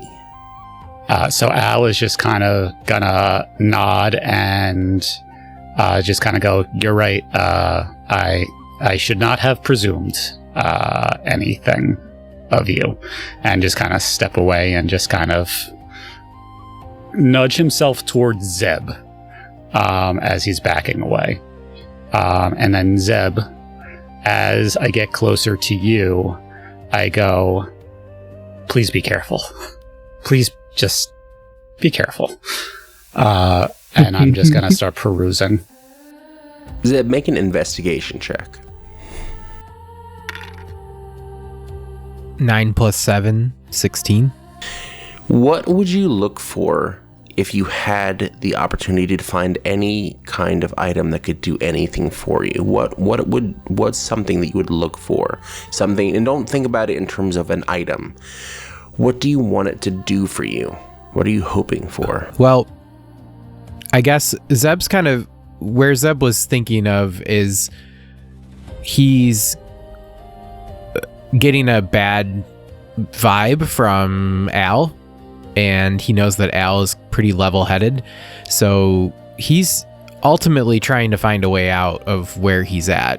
But I guess in terms of a thing that Zeb would want is he feels pretty useless against spirits, and he's been in the face of a lot of spirits. Now he can see the spirits, which is good, but something to help him defend himself against being possessed for a third time is what he would be looking for.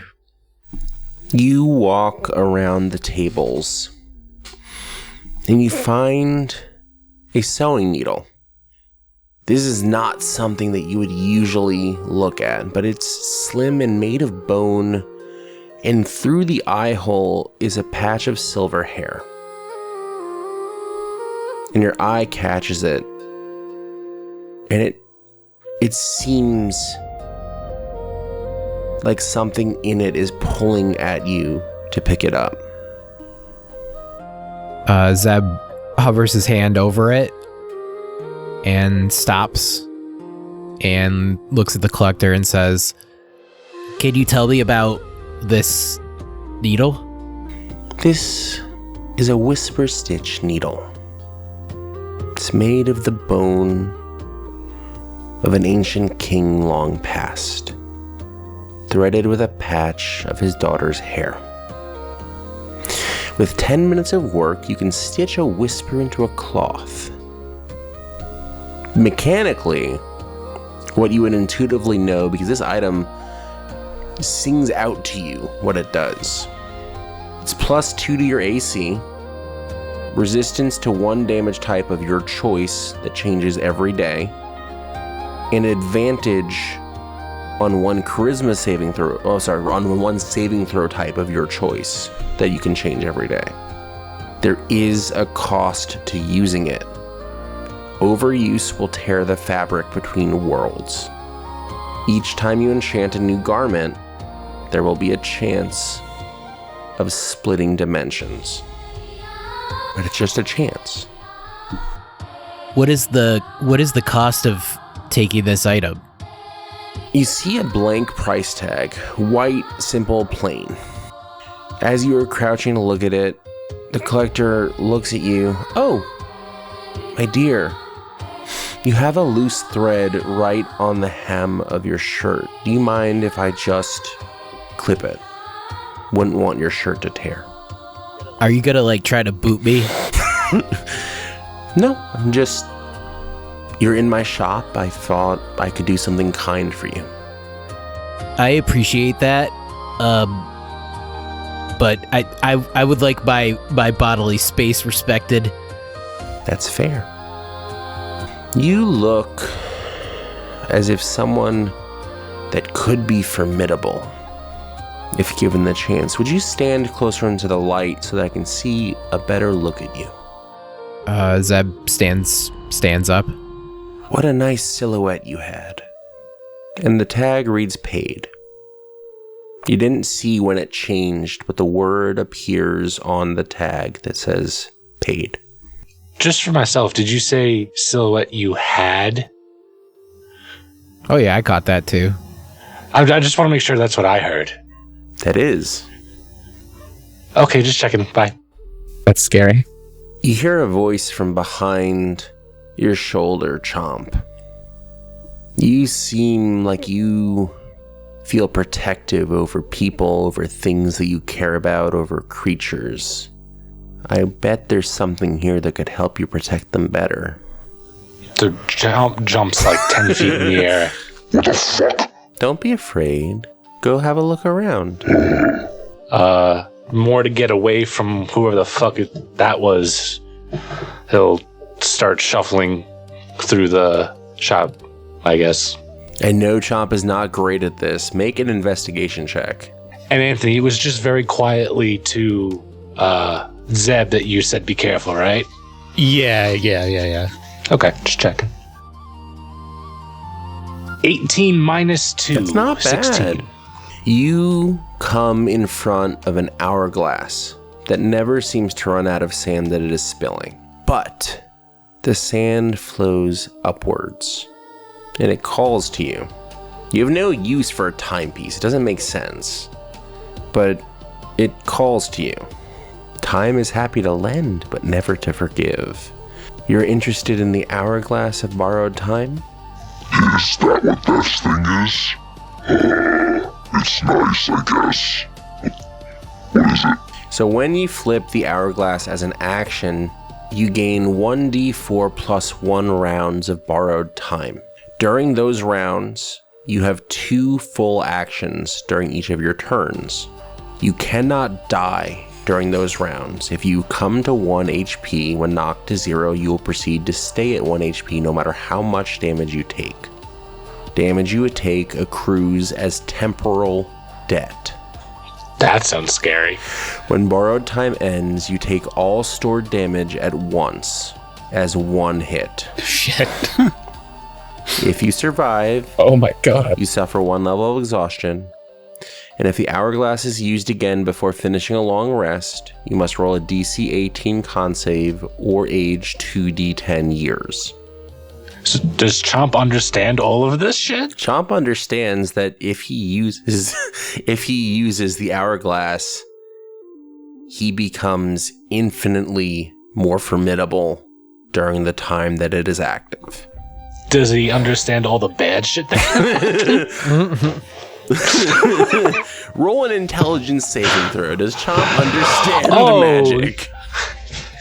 Yeah, I'm super smart. 12. You understand that there are risks, but you also understand that this could save lives. Sam, I hate you so much. This is the reason I can't talk for years. This is pretty cool. What do you want for it? I'm gonna be honest with you. When I'm in shops, I usually just steal shit. But you're right here, so... I don't want anything special, just... It's a forgettable piece. What's something in your life that you consider forgettable? He doesn't remember. He's honestly trying to think as like a more animal that lives very moment to moment. Or what's something in your life that you would like to forget? Oh, that could be so dangerous. I know you're thinking it, but don't say Zeb.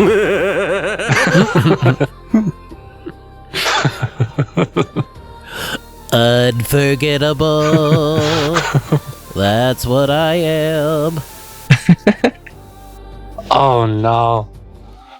Chomp has an answer, but Eric knows that the repercussions of that answer could be really bad. What would Chomp want to forget? If there's one thing I would like to forget, it's that night I saw all those bodies hanging. When I found out what I did. And then the tag reads paid. Al, you're looking around, just perusing. And sort of on theme, you see a teacup. Delicate porcelain, colored in swirling hand-painted vines. It's steaming. There's tea in it. Do I see a price tag, or do I think that he just left his tea on the table? There's a tag. So I'm just gonna look at it and then look over towards Lena/Damon, and then I notice the collector kind of hovering over me at the moment, and I'm like, jeez.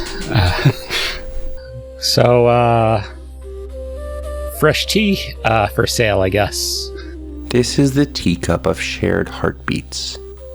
When two creatures drink this tea that will never diminish or spill or disappear from the cup, they gain telepathy of up to 5 miles apart from each other, with each other. Constant communication, one heartbeat shared. They know each other's emotions. They know everything that the other one knows in the moments that they are away. And once within the next hour, one may use their reaction to grant the other advantage at any distance apart within that 5 miles. Effects last 24 hours or until one falls unconscious, but you must care for the teacup. Smashing the cup releases a shockwave of shared memories. Both would have to succeed a DC 15 wisdom save or suffer massive repercussions. The collector notes, sometimes intimacy is the most dangerous magic of all. So Al just kind of looks at the cup and just goes, So what's the cost of this one? You who does not want to play my games. Give me a secret you have never spoken out loud. Don't put me on the spot with secrets. Something that he hasn't spoken out loud would probably be, as much as I don't want to go home, I miss it like hell. And that is said to the collector. And you hold the image of your home in your head. And for as long as you hold the teacup, everyone that you meet will know where your home is. Oh, boo. That's not present party included, right? Like, that's future people. But remember, all payment is collected upon leaving the in-between. Okay. Great. Wonderful. Shouldn't have expected anything different. Listen, we got one more over there. I see two. Yeah, that's what I was gonna say. I don't know how that works with you, so I just wanted to give you a heads up. Anyway, don't mean to tell you your business, so I'm just gonna go back to the group who has purchased things already and let you continue your deals. And I'm gonna slowly make my way back over towards Zeb and Chomp. Chomp's just playing with his new hourglass, flipping it upside down over and over, watching the sand. Ensemble, what would you be looking for? Something that would help me resist the whistle. You see a two-faced coin. One side smiling, one side weeping. Almost like those masks that you see for the famous acting tropes. And the collector comes over to you. You don't want to be caged anymore. You don't want to be tethered. If you flip this coin, you can be free. Mechanically, when you flip to the smile side, you gain a +5 to any charisma check or saving throw that you would have to add, on top of what you already add. So an additional +5 to any charisma check or saving throw. You may also cast Disguise Self on yourself at will, and once during the effect of the smile side, you may force a creature to treat you as a trusted friend for 10 minutes if they fail a DC 17 charisma save. If you flip to the weeping side, you gain advantage on intimidation, may cast Cause Fear at will. Once per time that this exists, you may force a creature to confess a secret on a Wisdom DC 17 save. But if the coin lands on the edge between sides, just a 5% chance, you will lose yourself temporarily. Okay. You've had many names, at least 2 in the last day. Would you mind if I tried to call you something else just for fun? Sure. They say a word that sounds like wind chimes blowing with a breeze. It does not have a phonetic ability to process like you understand the words of language. Al, you have chills down your spine because you recognize this to be a true name to the essence of what a true name can mean. Do you like that name that I spoke? Was it pleasing to the ear? Yes, it was. Would you say it out loud? Let it roll off your tongue. Yeah, I do that. You feel something within yourself cataclysmically change, but you don't know what happened. You are still ensemble. Okay. But something's different, and you don't know what. Damon, you have been watching everyone go from item to item, the collector stopping and talking with each person. But your eye is drawn to a suit of armor. Damon's gonna walk up and kind of eyeball it before getting a closer look. And he's gonna say, there's a fancy suit of armor here. You don't belong in the body that you're in, do you? No, I don't. I'm borrowing it for the time being. It's actually quite a predicament. I can't leave unless this body is dead. And there's people in this party who don't want to see that happen, so we're at an old Mexican standoff. What if I could give you a new body, a new space to spread out and call your own, without harming the person you're within? I'd ask you what the catch is. I get the feeling that you just left an unsavory situation. Servitude that you were never wanting to be a part of after something terrible happened to cause it. I also understand from peering into your soul that you have skill with finding things. You could say that. You could say I made a living off of doing that. I have some people that I believe you might be familiar with that took some things of mine without payment. And I don't take kindly to deals left unpaid. So, I propose this.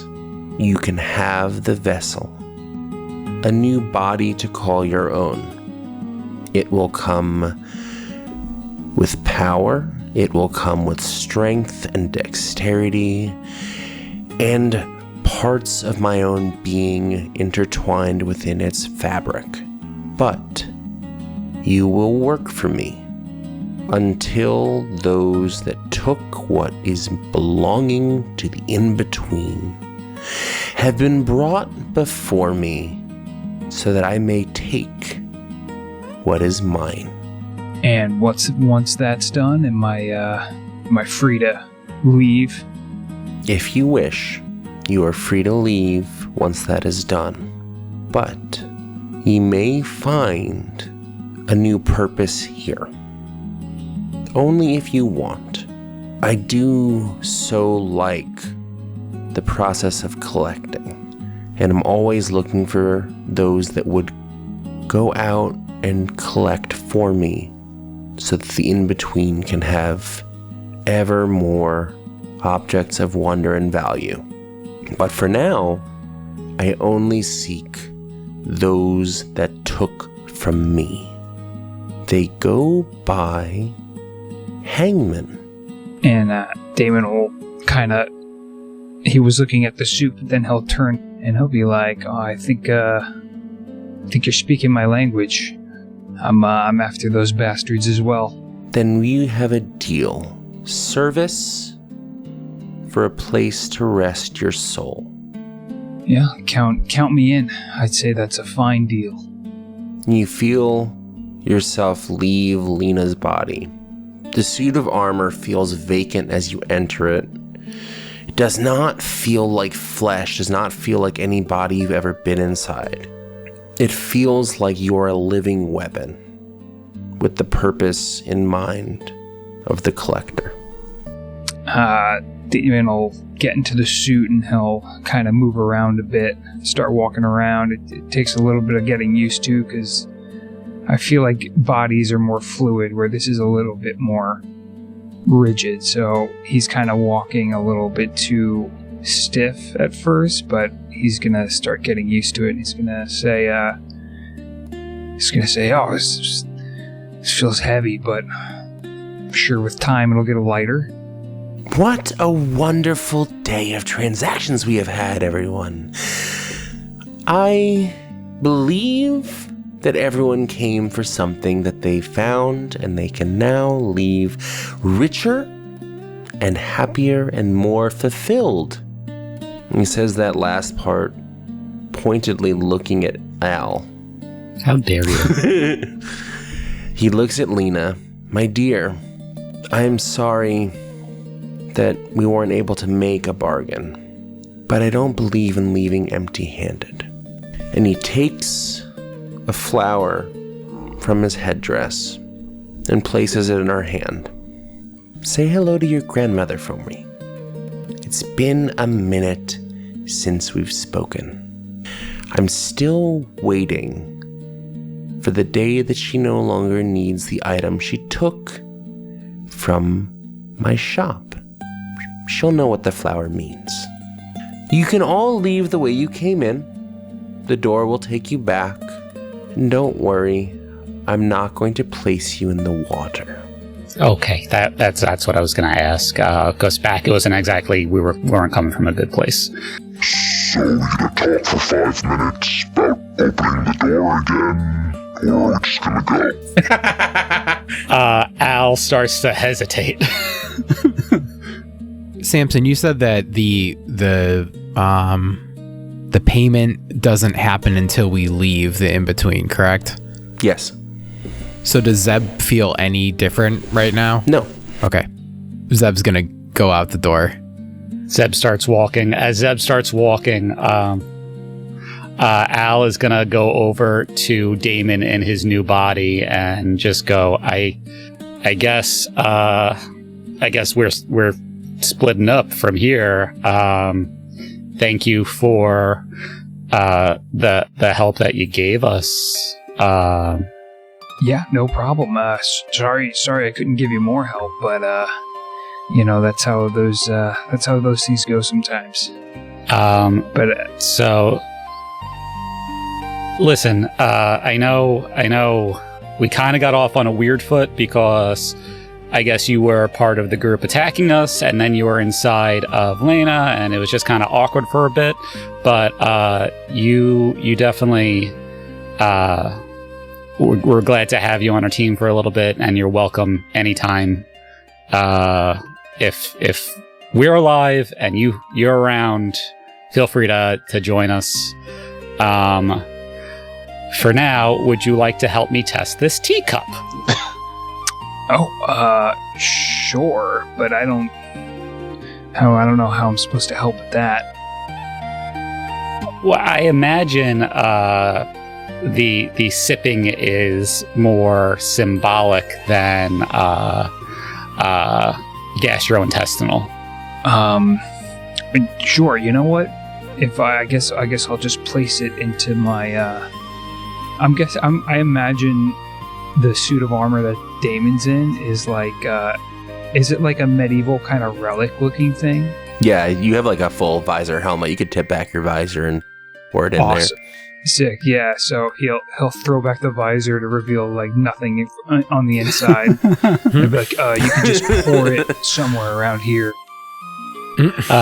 I do. I tip some tea into it. It all comes back to tea. And then I take a sip afterwards. Do I feel a magic tether at all? You can immediately feel each other's thoughts. And I just think, all right, this is weird. Gonna take some getting used to. And Damon, you're the only one who can hear it. And I just go, all right, well, I don't know how long this is gonna last, like when we step through the door, because I don't think there's a huge range, especially a interdimensional range. But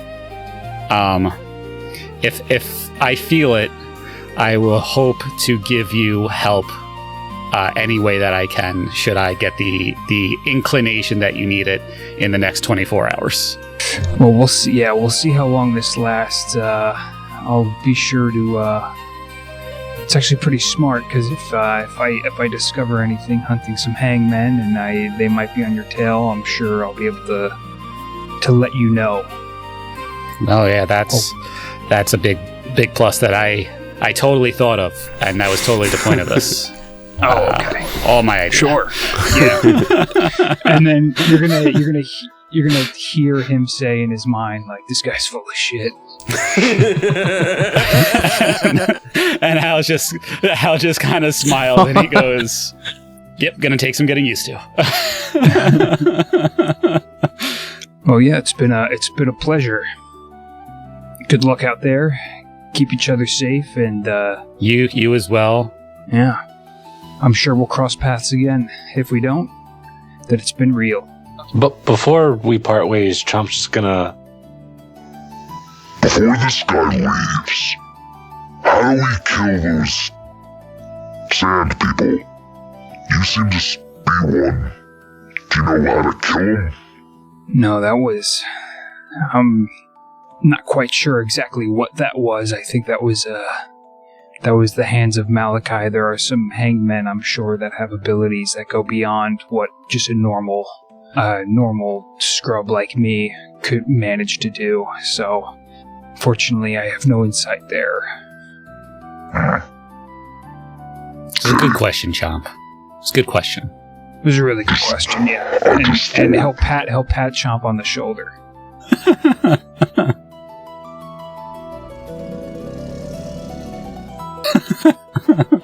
I like that, Eric. I like that.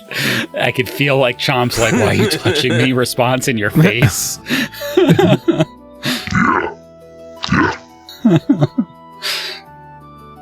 Do you all go back through the doorway?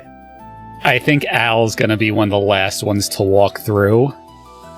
And he'll probably just like hold Lena back for a second before she walks through. And he's gonna look at her and he goes, "We've been dealing with some weird, crazy stuff the past day, right? Yeah.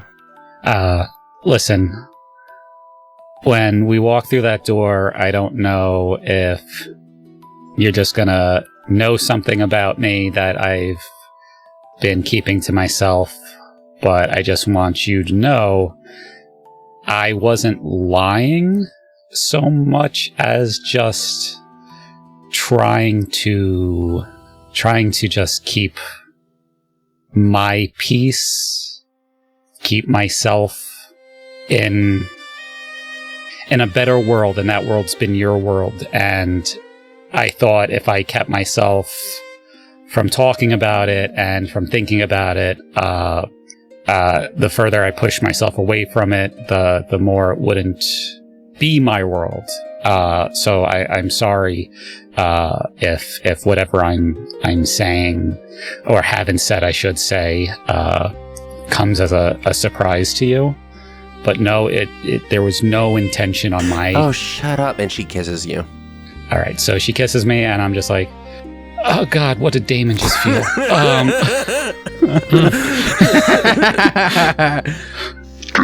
she's like, all right, let's just go. And walk through the door. So everyone walks through the door, and you step out onto the shore where you had left the water before going to the island. You turn around, and there is no door. There is only water. And you are all imparted with a memory in your minds of a twilight-filled world of magic in the Feywilds.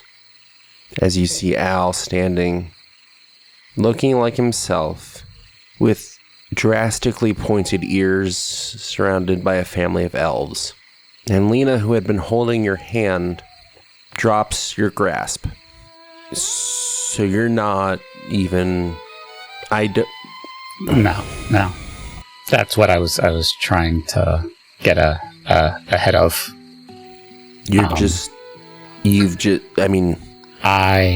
Is your name even Al? I mean... It's Al. It's a nickname.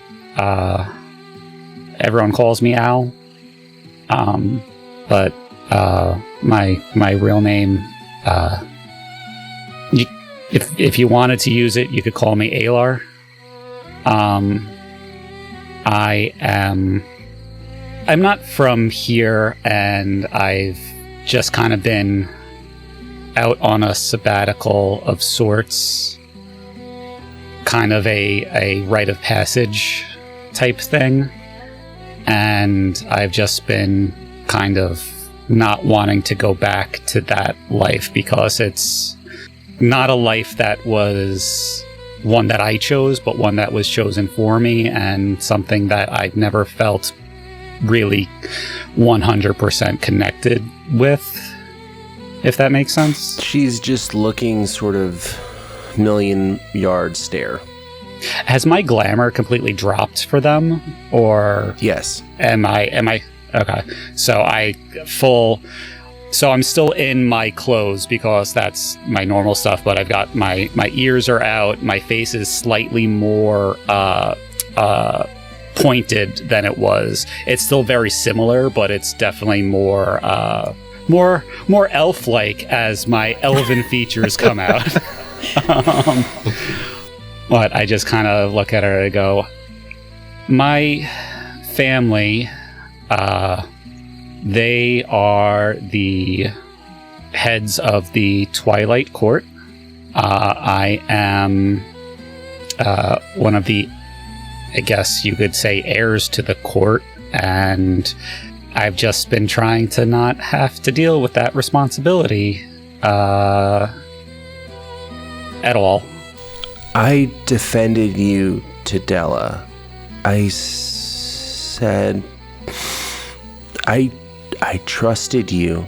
And it's still me. It's just how no, you let me believe you were someone you weren't. She's not shouting, but her words are carrying a sharper edge than a scream. How could you stand there and look me in the eye and let me be blind? I trusted you. I know. I didn't just trust you. I built choices around you. I thought about... Oh, you don't even exist. I exist. I'm right in front of you. It's still me. It's just there's more to me, more about me than I had told you at the time. And it's just now I would have told you eventually. It's just you didn't just lie. You stole the version of you that I was starting to love. And now I'm left standing here grieving someone who was never real. And that's where we're going to end for today. You son of a bitch, Sam. Motherfucker. If she died, I wouldn't have to deal with this relationship drama. Guys, I have a confession. I'm actually an alligator person.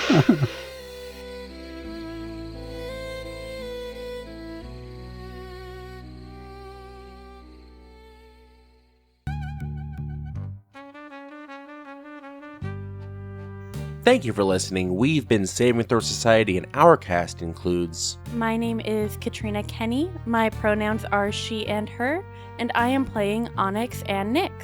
My name is Joe Gailey, he, him. And I play Zebulon Cold Springs. Hey everyone, it's Alexis. I play Della Darkel. My pronouns are she, her. My name is Anthony Corletto. My pronouns are he, him. And I am playing Al. I'm Rowan Moss, they, them. I play Ensemble. Hi, my name's Eric Trulick, he, him. And I play Chomp. And lastly, I've been Samson Flansbaugh. My pronouns are he, him, and I play the world and everything else inside of it.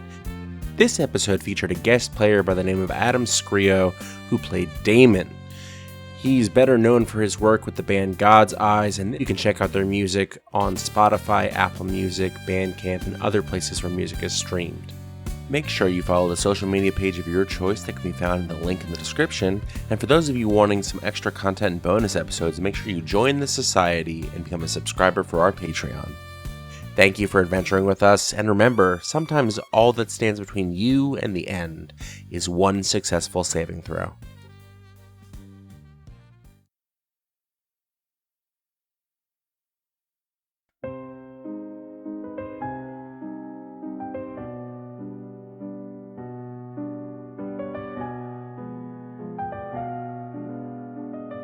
Al, if this is getting through, don't start looking around like an idiot.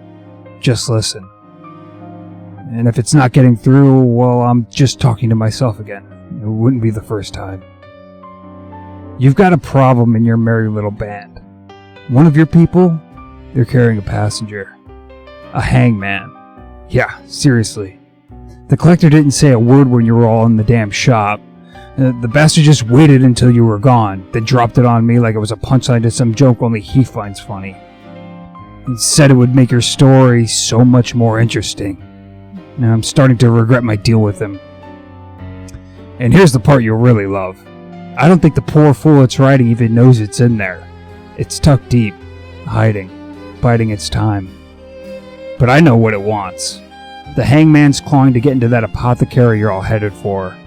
It's desperate, hungry. Problem is, no spirit's ever been able to cross that threshold. Not once. Something in there burns them out or keeps them leashed outside. So keep your eyes open and your mouth shut. Watch your people. And don't let that thing get what it wants. Even if you heard a damn word of that.